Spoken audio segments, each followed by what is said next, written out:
Hello, my friends. Welcome back to Alberta is My Country. Don't forget to share, like, and hit the notification bell so you don't miss an episode. Today, I'm talking about equalization payments in the remaining provinces plus the territories. First off, I want to do a shout out to the oil, gas, and coal sectors. Thank you. It's because of human ingenuity and fossil fuels that survival in Canada is made possible. Without it, there'd only be a fraction of us living in this country, and every tree would have been cut down a long time ago.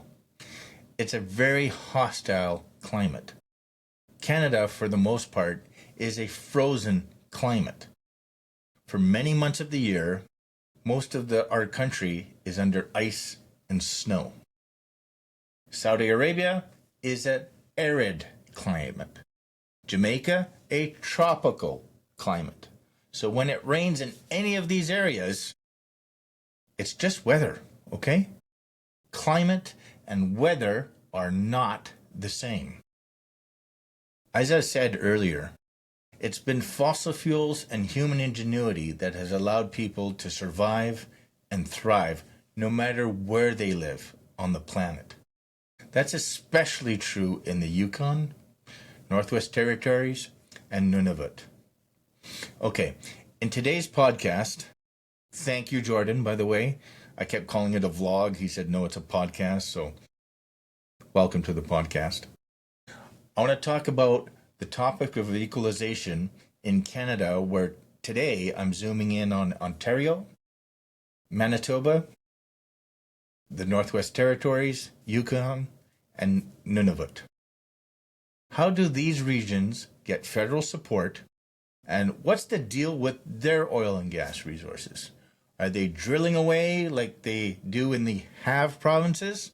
Are they hitting the brakes like in some of the Atlantic provinces and in Quebec? First up, Ontario, an economic powerhouse with just over 15 million people, which makes up almost 40% of the Canadian population. You might think that it's a have province, but it's been to the trough many times. Although they don't take as much as the other leech provinces, Ontario gets about $400 to $600 million from equalization, and that works out to about $30 to $50 per person. A far cry from the billions sent to Nova Scotia and New Brunswick, and about $12.5 billion less than the parasites in Quebec. As far as oil and gas, a little history. Ontario is actually the birthplace of the oil industry.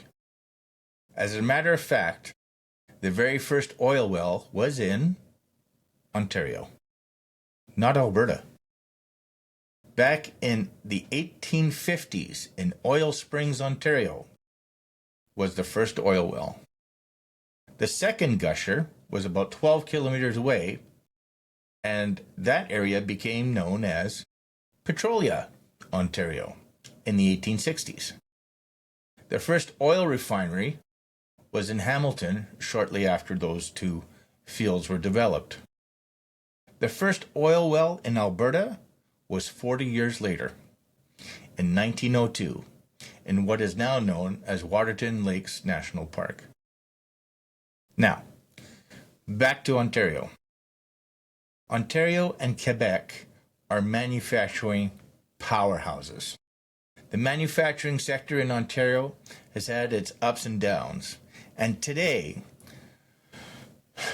with the reddest Tory in Canada, Doug Ford, leading them, we'll see if Ontario spends more time at the equalization trough because of all the blunders he's been making.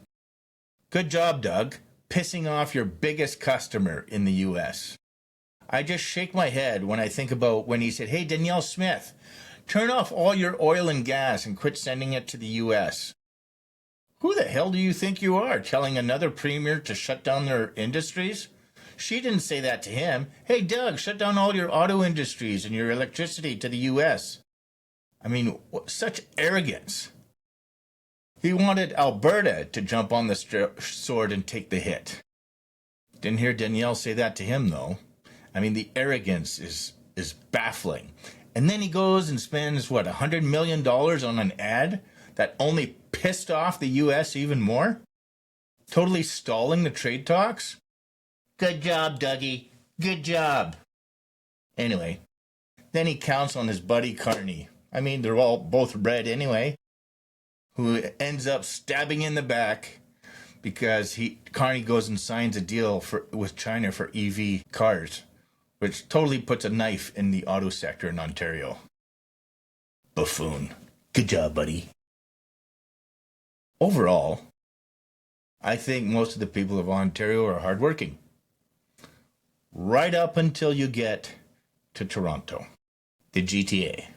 From there, the nut bar scale goes from here to the moon. Like, what is going on? The way they vote, I mean, Olivia Chow? Really? Joke.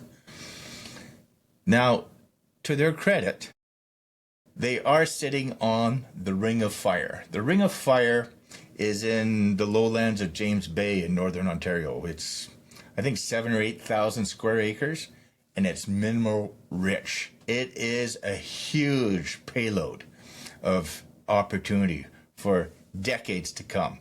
Hopefully, that will keep them as a have province, to keep them out of the equalization trough, but we'll see.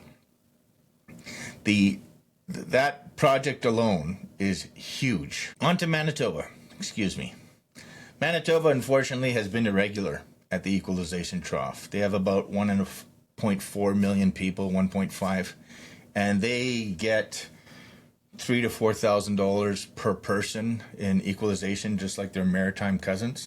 So it's right around $4 to $4.5 billion for the province. Their economy is heavy on farming. There's some oil and gas development, but it doesn't seem, I mean, it doesn't have some of the reserves in Alberta and Saskatchewan, but they still have oil and gas. It's just, from what I've seen, they're both on a sliding scale like Alberta and Manitoba, but the royalties are a little bit higher in Manitoba, which probably is what's scaring off investors. Hopefully, if the royalties are more in line, it might prompt some more economic activity to happen there. But we'll see. My concern is because they've been on the trough for so long that they developed the same mentality in Nova Scotia and New Brunswick, saying, well, we won't develop them. We still get the equalization payments, which I think is crap. I think that whatever is in the ground should be used towards equalization formula so that they're not always at the trough. Now, that's about all I have to say about Ontario and Manitoba as far as equalization. The Yukon, the Northwest Territories, and Nunavut are not on the equalization plan for a couple reasons. A, they're not provinces.